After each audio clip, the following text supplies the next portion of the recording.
had a dungeon. We'd drunk a fair bit and were definitely tipsy, but not smashed. At least I wasn't. I thought I was being hilarious. So when he said he had a dungeon, I laughed. Gary never said anything about his boss being funny.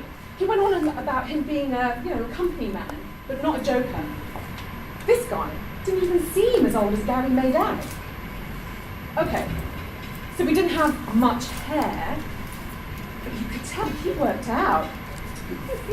His wife was a bit of a gym bunny too. Maybe they were one of those couples, that work out together. I might have gone into a bit of a daze. I do that when I'm drinking, stare into space. Gary knows that means it's time to go home. He was talking to Jim Bunny, and I couldn't see anyone I know. I thought it was going to be one of Gary's work dudes, but it wasn't the usual crowd from the bank. This lot looked like students, only older. Bohemian, maybe. But you could tell it was all designer gear. I couldn't hear Gary's boss over the music. I had to lean right into him to make out what he was saying. "Want to see it?" he shouted into my ear, and it took me a bit of time to work out he was still on about the dungeon. I was wearing killer heels, great for crossing and uncrossing legs, but not so good for stairs, so I took off my shoes. Yeah, when you're pissed, the shoes come off, right? So, I shouted down the stairs after him. "We could do with a dungeon to lock up the kids when they've been naughty," I said. Which now sounds like a really stupid thing to say, but I thought he was having me on about the dungeon. He said something like, "Strictly no kids down here," and I was thinking of asking him why when he told me to close my eyes. I didn't like that. I felt dizzy with my eyes closed. And when I opened them, it was just me on the stairs. I could have gone back up, but I didn't.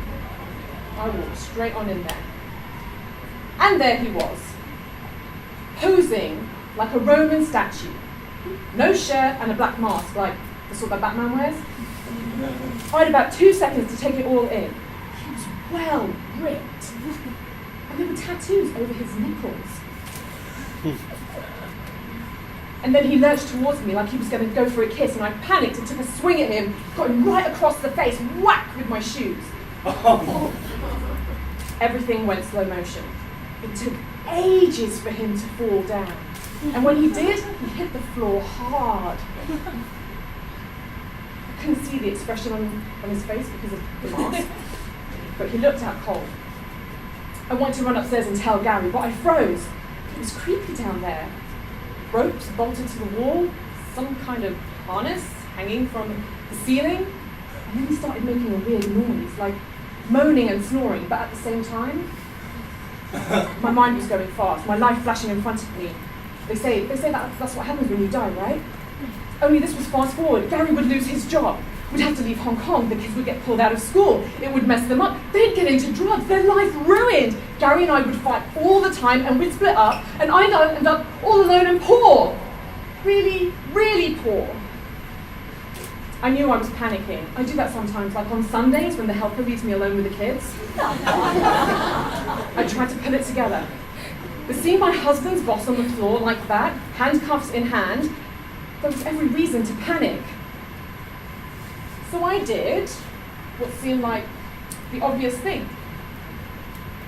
I handcuffed him to the wall. I did it gently. I didn't want to wake him. Just needed to buy some time and work out what to do. The handcuffs were heavy, and the insides were like Ugg boots. Standing over him, it was hard to tell if he was awake or not. There was blood on the side of his head, but it was the tattoos I was looking at. The one on his right nipple was like a wavy line, like the letter S. And the other one was definitely an M. That did it. I was running up the stairs, dungeon, handcuffs, S&M. I pushed my way through the party. Gary was still with Jim Bunny. She was leaning over the table like she was trying to get off with it. I don't remember what I said to Gary. I probably didn't make much sense. I just wanted to drag him away. Jim Bunny was staring at me, her eyes taking over her face.